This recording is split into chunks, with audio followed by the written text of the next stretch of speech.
Möhtərəm müsəlmanlar, ilk öncə sizləri Allah Azza və Cəlləyə qarşı haqq təqvası ilə təqvalı olmağa çağırır.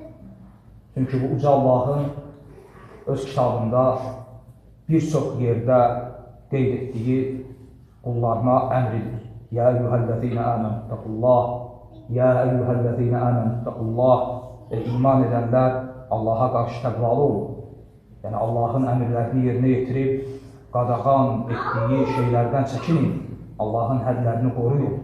Ortaqu ileyhi vəsilə və sizi Allaha yaxınlaşdıracaq vasitələr axtarın. Daima bu axtarışda olun. Və o vasitələrdən birisi də ötən Ramazan ayıdır. Hansı ki, gecəsi ilə, gündüzü ilə, ibadətlər ilə dolu olan bir ay. Hansı ki, müsəlmanlar bu ayı ən əzəmətli ibadət ilə, oruc ibadəti ilə tamamladılar. Və doğrudan da bu əzəmətli bir ibadətdir.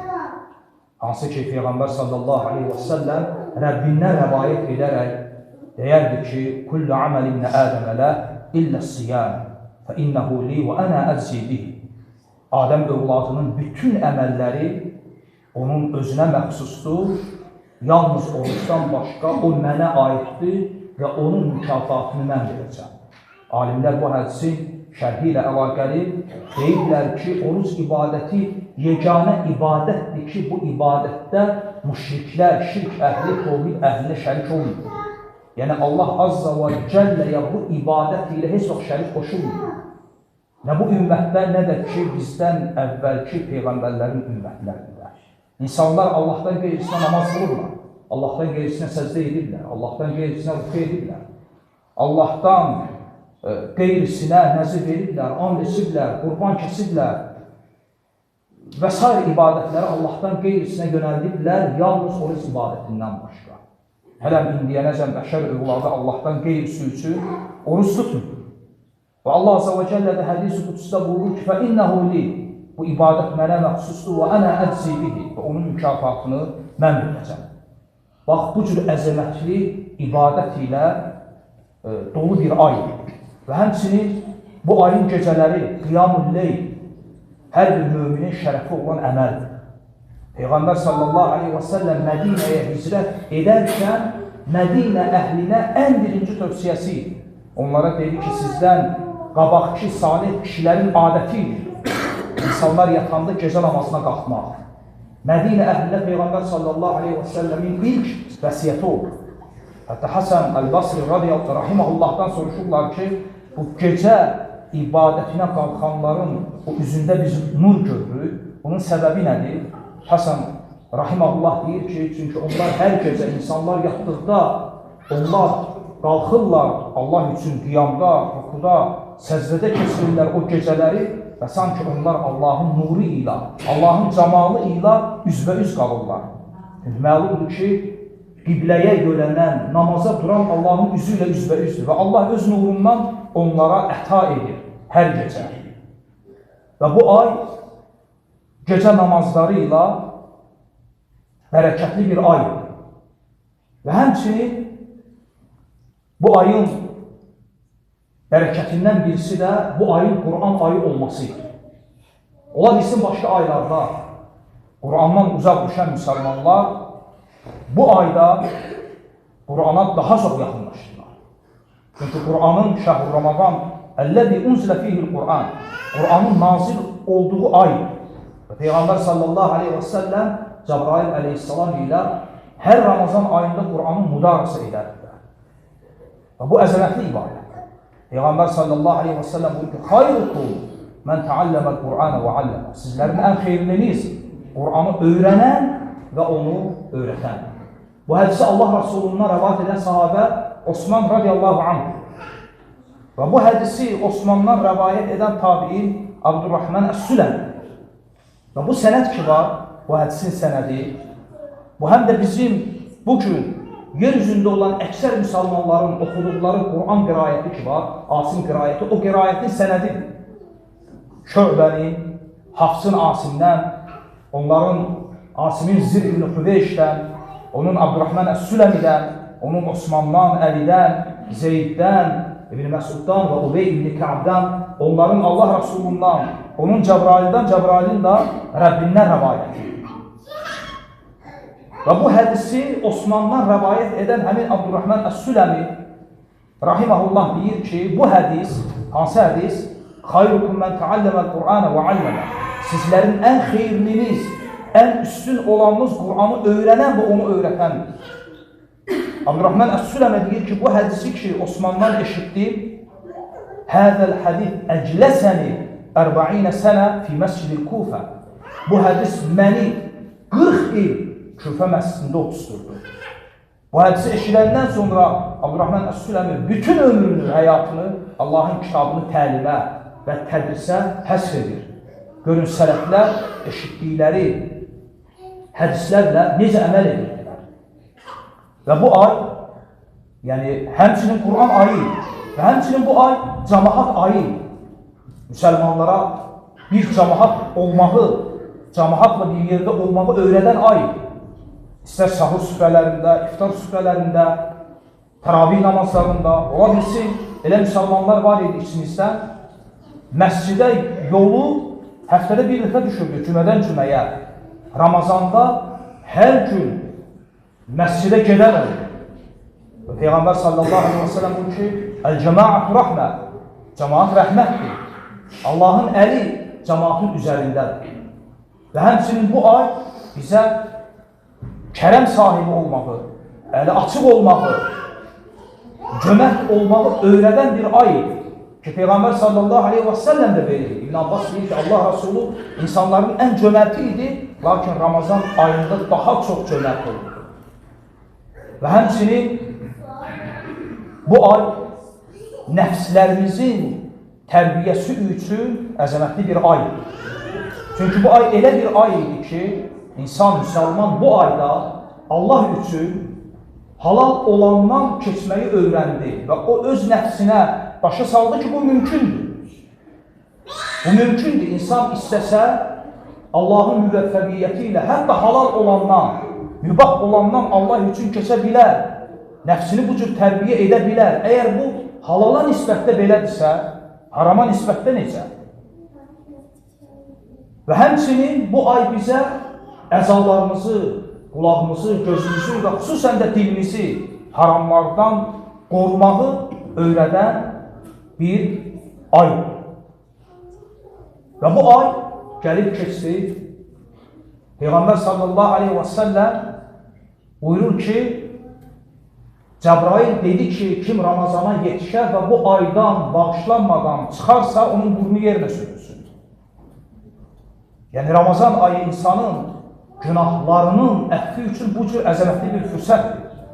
Lakin Ramazan ayının bitməsi ilə, qardaşlar, bu əməlləri, bu ibadətləri nə üçün xatırlatdım? Ona görə xatırlatdım ki, Ramazanın gedməsi ilə, Ramazanın bitməsi ilə bu ibadətlər unudulmamalıdır. Əksinə, bu ibadətlər üzərində müsəlman həm davamiyyətli olmalıdır, həm də bu ibadətləri artırmalıdır. Yəni, Ramazan ayında Allaha yaxınlaşan, Allaha yaxınlaşmaq üçün səbəblər, vasitələr axtaran və bu ayda Allaha qarşı təqvalı olan gərək ilin digər aylarında da Allah Azza və Cəlləyə qarşı təqvalı olsun.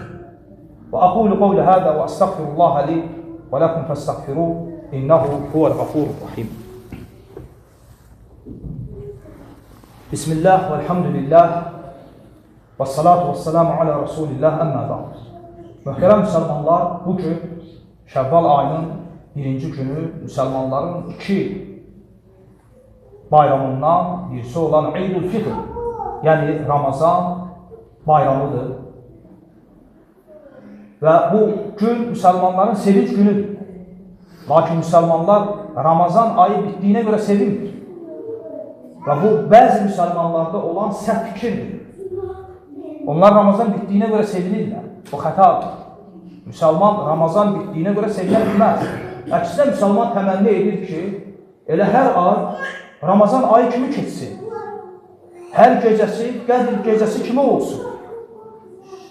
Ramazanın bitdiyinə görə sevinmir. Lakin müsəlmanlar bu ayı ibadət ilə keçirdiklərinə görə bu əzəmətli ibadəti Allahın müvəffəqiyyəti ilə tamamladıqlarına görə sevinirlər. Bu mənada bu gün bayram günüdür və sevinç günüdür. İslam dinində bayram məfhumu budur. Bayram asiliklərin izharı üçün bir fürsət deyil. Əksinə, Allah Azza və Cəllənin nemətlərinə qarşı olan şükranlığın izharıdır. Və həmçinin bayram ilə ibadətlər bitmir. Fikir verirsiniz, İslam dinində bayram məfhumu necədir? Bayram günü imam minbərə qalxana qədər təkbirlər gətirilir, fitrə sədəqəsi çıxarılır, bayram günü bayram namazı qılınır, hətta bayram gününün səhəri ibadət asılır. Və namazdan sonra müsəlmanlar qohum, əqraba, dost, tanış, yaxın, uzaq qonşular arasında bir-birlərini ziyarət edirlər və şək yoxdur ki, bu silət-ül rahim ki var, müsəlmanın qohumları ilə olan əlaqəni gücləndirməsi, bu da onu Allaha yaxınlaşdıran ibadətlərdəndir və həmçinin insanın malına və ömrünə bərəkət qatan və onun ömrünü uzadan səbəblərdəndir. Yəni, ömrün uzadılması həqiqi mənada, ömrün həqiqi mənada uzadılması. Və bu necə baş verir? Allah bilir. Lakin biz bilirik ki, Peyğəmbər sallallahu aleyhi və səlləm bunu bizə xəbər verir. Qohumluq əlaqələrini gücləndirmək insanın, müsəlmanın ömrünə bərəkət qatan səbəblərdən. Və həmçinin son olaraq bəzi şeyləri xatırlatmaq istəyirəm. Ümumiyyətlə, bayram günü bəzi insanlarda belə bir səhv fikir var ki, zöhr namazına qədər və ya bayram namazına qədər və ya günortaya qədər oruç tutmaq.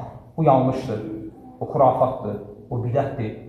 İndə belə bir şey yoxdur. Əksinə, Peyğəmbər sallallahu aleyhi və səlləm xüsusən də Ramazan bayramı günü namaza çıxmamışdan qabaq nə isə yeyib çıxardı. Ki, hətta bildirsin ki, oruç deyil. Çünki bayram günü oruç tutmaq icazəli deyil, haramdır. Və həmçinin bayram günü qəbirləri ziyarət etmək, yəni qəbirləri ziyarət üçün bayram gününü xaslaşdırmaq, bu da icazəli deyil. Və bu gün o günlərdəndir ki, bu gün iki bayram üst-üstə düşür. Bayram günü ilə cümə günü. Və bu məsələdə doğru olan budur ki,